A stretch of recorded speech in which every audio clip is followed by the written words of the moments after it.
Hello everyone, my name is Honey Hoops and welcome back to the sweetest gaming channel around. Whether you're a new or returning viewer, it's very nice to see you. I hope y'all are doing well, hope y'all are doing good. It's a beautiful day here, nice and sunny. I hope that y'all are enjoying this somewhat cooler weather and that y'all are happy and healthy. Today we are talking about one of my, not even one. It's my favorite game. This is my favorite game. I love this game so much. We are talking about Litlle Nightmares. I'm not gonna do a long intro. Let's get into it. IGN recently released a new trailer for Little Nightmares 3. The game is expected to be released sometime in 2024. In this trailer, we are introduced to two new characters who we learned via the website are named Alone and Low. Today, I am going to do a brief analysis of the trailer, including the characters, the location, potential villains, symbolism, and the overall message. But, I'm sorry, I gotta be that person. But before we get into all that, can we please talk about how visually stunning this game is? The character design, the world building, it's so amazing that it's almost, I feel, it's impossible to not become immersed in this world. From the moment you start playing, you become one with Six, Mono, the gnomes, and the runaway kid. And it's like when you miss a jump, when the kids get snatched up, or when you get eaten by some people, we ain't naming no names, you can feel it and it feels so real. And you really can't say that about too many games today. Like you can't, me personally, I can't say that I felt all the emotions that I feel watching and or playing Little Nightmares from any other game, right? And then it's like, don't even get me started. Don't get me started now. Don't get me started on the soundtrack. Now, I'm not trying to get copywriting, whatever.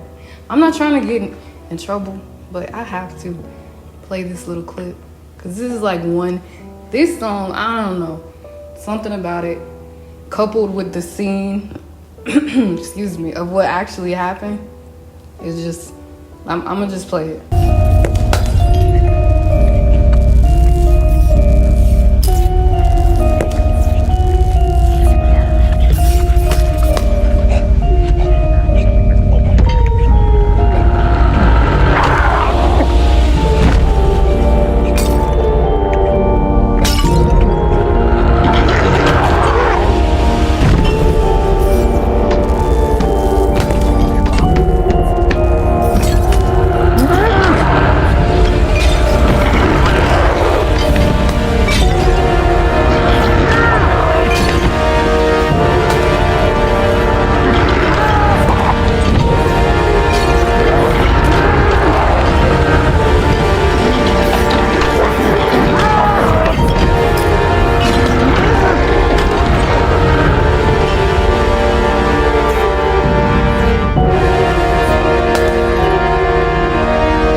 Right? Okay, that's enough. That's enough, right? I ain't trying to get in trouble, but y'all,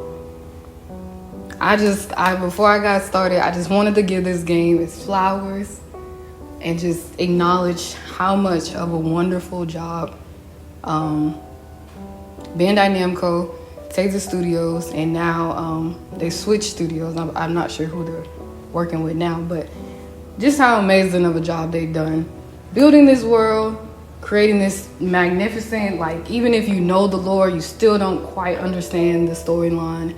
It's phenomenal, right? Okay, can y'all tell I'm in love?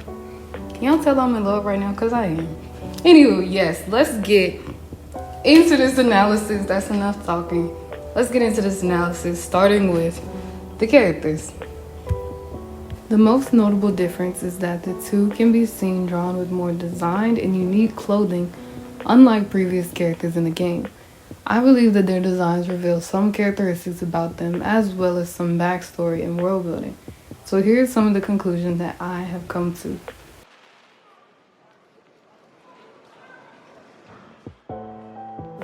Alone is known as the girl with two pigtails. She has fair skin and frizzy ginger hair tied into, you guessed it, two pigtails. She sports a lime-colored hazardous material suit with a belt tied over her shoulder and an old brown aviator's mask with goggles. She carries a large wrench on her back. In gameplay, she could be seen using it for close combat and to power an ancient machine. Alone's tool of choice is more short-range and personal. Not only that, it requires a certain amount of strength to carry, which I believe says something about her. Alone also reminds me of the living dolls from the film Nine.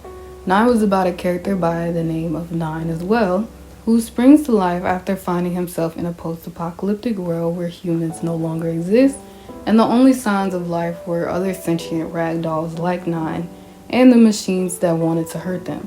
Nine convinces his comrades that the only way to survive against the machines who are trying to hurt them is to stop hiding and go on the offensive and find out why the machines want to destroy them. Nine is believed to be the catalyst in the movie, and the most heartfelt of the group, putting others before himself. He starts off quite naive, but overcomes this flaw to empower his intuition. Relating this back to Alone, she also lives in a post-apocalyptic world where everyone has died and there are things trying to kill her, unfortunately. And in an interview, it is stated that Alone is a curious and curable tinkerer who can't help following the seekers of the spiral to their source. We can also draw a conclusion that Alone is compassionate as well, because in the trailer, she helps Lo to his feet once he trips. So similar to Nine, she's compassionate. Nine was also a tinkerer as well, and they were both fighting against this crazy power that wants to destroy them. Now, I would recommend that this is so off topic, but I would recommend that you watch that movie. It's very creepy. Very creepy. I watched it when I was a kid, and it just, I ain't been the same since. But anywho, on top of this, there's also speculation that Alone is the Spoon Girl, also known as the girl with the braids. The girl with the braids is a pale-skinned young girl with freckles and ginger hair styled with two braids and a blunt bang. She also wears a nightgown that is stained with blood on the account of her constant nosebleed. The correlation between the two, it seems to be that they look similar. In a scene, Alone is also seen wiping her nose, which may have been a reflex to her nosebleeds. Maybe. Honestly, y'all, I'm not sure if I subscribe to that theory, only because I don't think there's enough evidence, and the only correlation seems to be that they kind of look alike, which some of the characters in this show do look alike and aren't related, so I'm not sure. But yeah, I mean, it's possible. It is certainly possible that there's a connection between the two.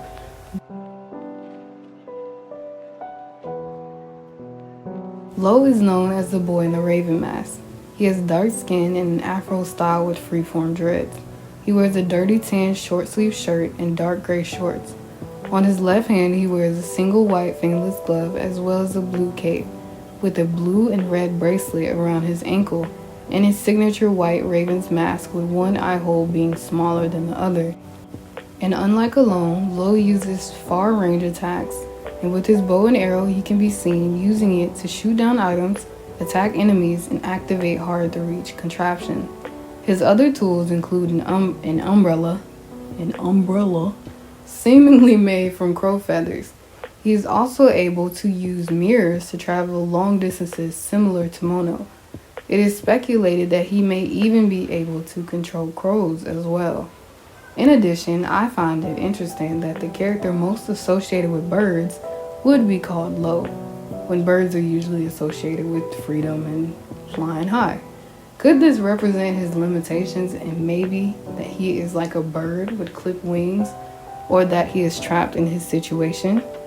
Despite his name, it's said that Lo has lived in this spiral for many years, but he has never given up hope on finding a way home. So perhaps Lo is, despite his name, a very optimistic character who believes that he and Alone will be able to make it out of the spiral. And last but not least, can we please just applaud the fact that we got us a little black boy in the game? Yes, sir. We made it. We really in here. I don't want to hear about it. Stay out of my comments. Let's be respectful. Don't even do it. We have a black boy in the game. Yes, sir. Yes, sir. Representation in my favorite game. I don't know how happy that makes me. I love to see it. I love to see it so much.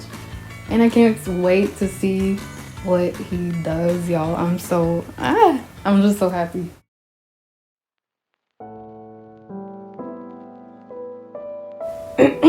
Let me put back on my professional voice. I'm getting all silly and excited. Anywho, nowhere is the place where Little Nightmares takes place, also known as the Nightmare World. Countries are the real world where the children come from. According to Dave Mervick, I'm so sorry if I'm pronouncing that wrong, he stated that all children come from the countries. They don't belong in this world, and that there is a reason why the children are in the nowhere, linked to something that happened before in their lives that made them a good fit for Little Nightmares. And we learned from the Little Nightmares podcast that you should definitely give a listen if you're interested into knowing more about the Little Nightmares world, that the children cross over into the nowhere due to extreme trauma faced in the real world. And that in the nowhere, the world's environment and items are incredibly large in size and scale. When questioned who built the structure, such as the transmission, senior narrative designer Dave Mervick states, the little world of nightmares doesn't work that way. Creatures and places exist for a reason. In the first game, the maw exists because the hunger exists. And here, the signal tower exists because there's a need for escapism. And from the comments, we learned that the ferryman is actually the person, entity, I don't know what that man is, responsible for helping the children cross over into the nowhere.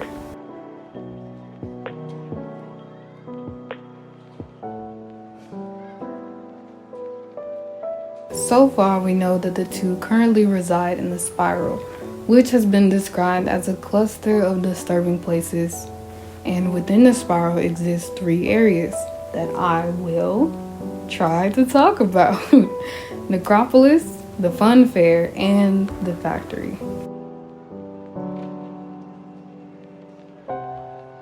The first place is Nocropolis, which we seem to have the most information about, or at least it's the place that I could find the most information about.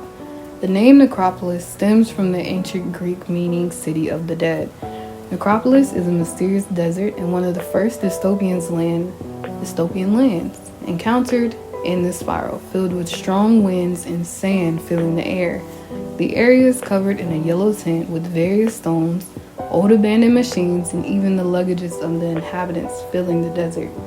The city of Nocropolis, now crumbled and destroyed, is filled with petrified stone bodies of the dwellers and their abandoned homes. Because of the extreme wind, it is said to be the city of eternal energy.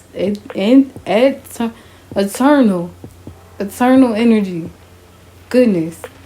It's said to be the city of eternal energy as a result of the various mechanisms still functioning to produce power from the heavy winds. Now, I have my own theory that I subscribe to, I guess. I certainly guess. I don't even know. This series can like throw you for a loop. Like, you think you understand the series? No, you don't. No, you don't. Anyway, I have a theory that the Nocropolis may be somewhere near the mall because of the yellow hue and the yellow tint. And if you remember from Little Nightmares 1, when 6 was standing outside of the mall, that the area was just as yellow as Nocropolis is. So perhaps they're kind of close or somewhat in the same area. Maybe.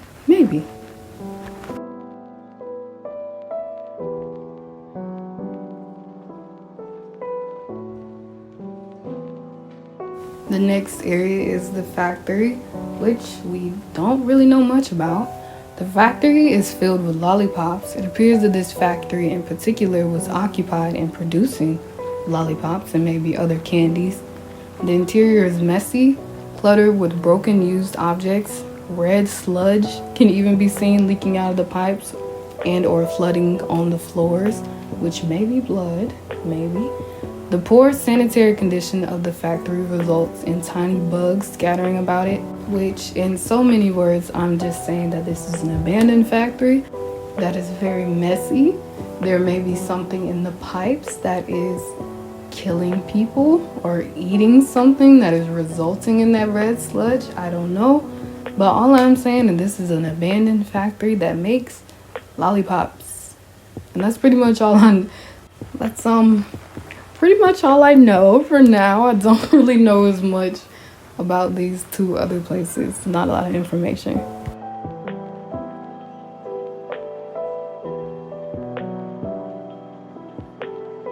Which leaves the fun fair. Like I just said, I don't know much about it other than it's a fair. And there are attendees there that resemble the people from the first game. The only other extra release information I've seen is a duck mascot sketch seen in one of the screenshots, and it appears to be a wind-up toy. But that is concept art for Little Nightmares 3, so we can't really take that as canon. But yeah, that's pretty much all I know about it. Of course, as time goes along, we will find out more. But let's get into these dastardly villains.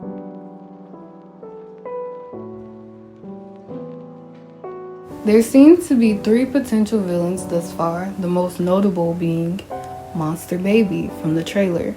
Monster Baby seems to be a giant humanoid baby doll who wears baby's accessories such as a dress with frills. Her head seems to be made out of porcelain material, with one eye being partially closed while the other is wide open and used to project her petrifying light.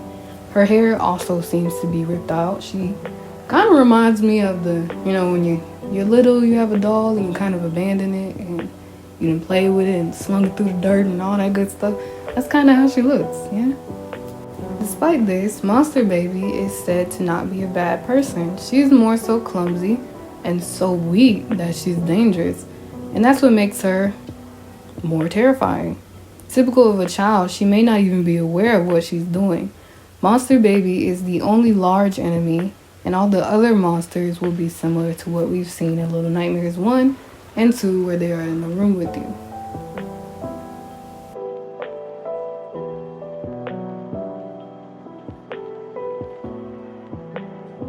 Located in the factory, Pipe Hands is either a single being with at least 5 pale humanoid hands or multiple smaller beings with humanoid hands. Knowing Little Nightmares, it's probably one thing with 5 hands, because why not, Why not? It's super creepy around here.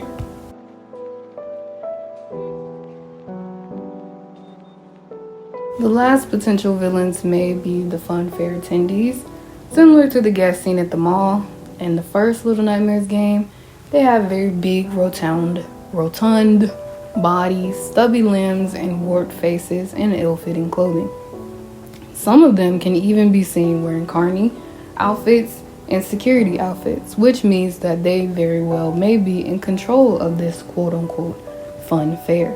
So we may have a scene that's similar to the first Little Nightmares, where 6 was trying to run through the area where they were eating and trying not to get catched, lest you be turned into their dinner. So perhaps we will have something similar where Alone and Lo will be trying to pass through this area and we'll have to avoid being caught by these monsters. I have to go back because I believe there are 2 more villains that may actually find their way into this story. One of them being the Mirror Monster, who was introduced to us in the comics. The Mirror Monster appears as a man dressed in a white button-down shirt, bow-tie belt, and black shoes and brown trousers, but has a massive tentacle sprouting out where his head should be. The tentacles are brown and appear to be either hairy or root-like. Some of the powers and abilities of the Mirror Monster is the ability to control the hair-like tentacles on the top of his head, using them to compensate for his arm. He is seen using them to bring children into his mirror dimension. Another ability is the ability of the Mirror Monster to create portals out of his mirrors, using them to capture children in the outside world and bring them into his.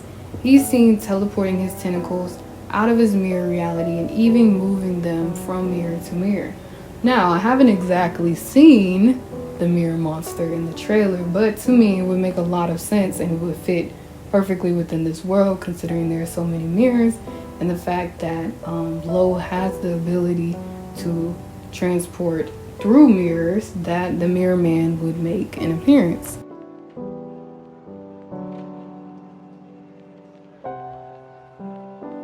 And the last villain, who I think may also make an appearance in this game, was also introduced to us in the comic by the name the North Wind. This character's physical ability for the most part of the comic was disguised by a red wind mist. When it was briefly seen, it appeared to be a humanoid with a pointed head. Like most creatures in the Little Nightmare universe, the North Wind has a particular hatred for children. It's said to go from town to town, destroying anything that gets in its way of slaughtering them. And when it comes to its victims, it's very sadistic and cruel and will follow them non-stop, and when it can't catch them, it will manipulate them to the best of its abilities.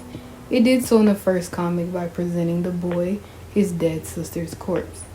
So, why do I think that this character may show up in this story is because we are in a desert, and we've already learned that Nocropolis is full of sand and it's very windy, so this would be the perfect spot for the North Wind to show up. To ward off the North Wind, children of a specific village had to wear charms in order to protect themselves from this entity.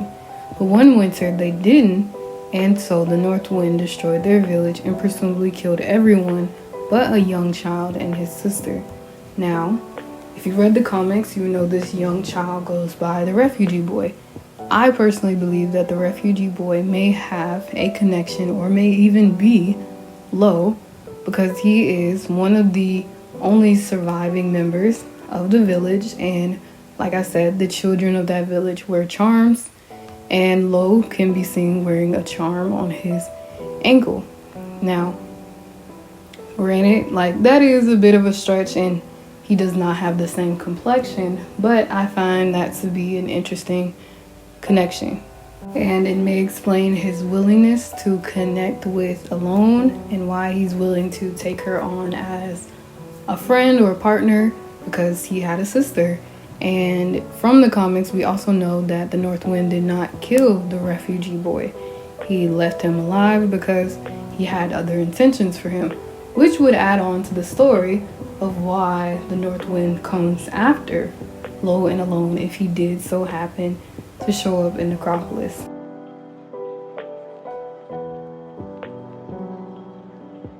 Some of the symbolism in Little Nightmares includes eyes. We see eyes everywhere.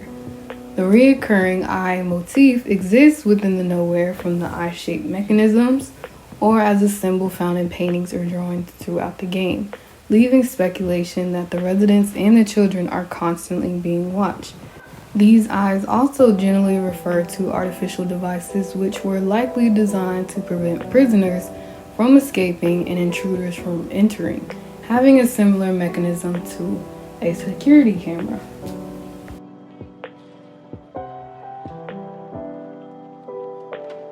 Another thing that we've seen throughout Little Nightmares are mirrors. Mirrors have various different capabilities throughout the game. The first game, the reflection of the mirror was used to defeat the lady, and she could not stand being seen in a mirror. In the second issue of the comic series, mirrors found in an abandoned house had the ability to change the appearance of those who stared into them. I also mentioned the Mirror Man, and in Little Nightmares 3, Litlle is able to teleport through mirrors.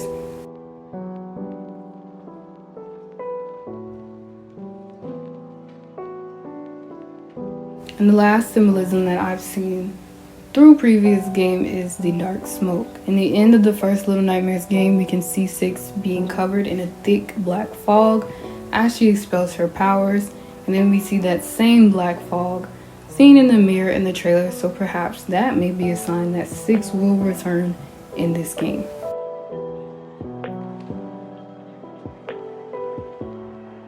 Although Little Nightmares is one of those games that you can easily say has many interpretations, one of the clearest interpretations and Little Nightmares 1 is hunger and greed.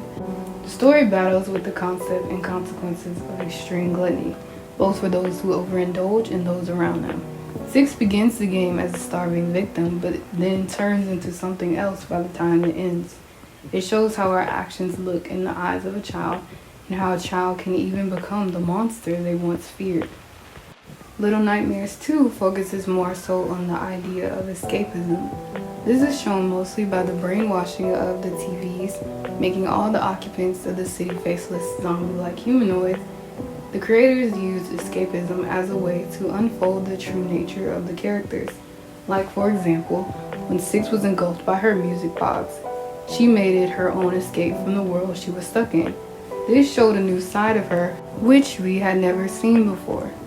The creators shared the idea of the theme in an interview, saying, "Everything with Little Nightmares is taken from the world around us. We look around asking, how do we feel about this now? How does that feed into the theme we want to explore? And how does that manifest in these characters and these awful residents?" Little Nightmares 2 also seems to deal with the concept of generational trauma. At the end of the story, it is revealed that the Thin Man and Mono, our protagonists, are the same person, but trapped in a time loop. His rage is fueled by 6 when she drops him, leaving him suffering to the mutation of the broadcast tower. The reason 6 does this is that she feels all the misfortune and suffering she experienced throughout the game is due to Mono breaking down the door to her room and trapping her in his perilous journey. The way adult Mono and child Mono harm each other is like how trauma can carry across generations, both physical and mental. Now, what will be the message of Little Nightmares 3? So far, I believe the message may be about overconsumption, greed. I think greed is going to be a continued message throughout the series. Pollution, waste. I think those are all things that are that at least from the imagery that I'm getting, may be a message within this story. It's definitely too early to tell what it may be about, but that's what I have so far. Now, if you made it this far, thank you so much. Thank you so much for listening to me. I really appreciate it. I'd absolutely love to hear your ideas on this. I love Little Nightmares, so I will go back and forth with you in the comments all day, okay?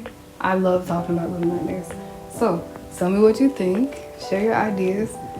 Thank you again so much for watching. I truly appreciate you all, and I had a very sweet time hanging out with y'all. I hope y'all have a wonderful day. I hope y'all staying safe, sweet, kind, and happy.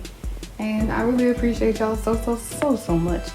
And if you could, before you leave, please be sure to like, subscribe, and comment, and do all the wonderful things that you can to help my little channel grow. I would truly appreciate that as much as I truly appreciate y'all. Now, that's all I gotta say. I hope y'all have a wonderful day.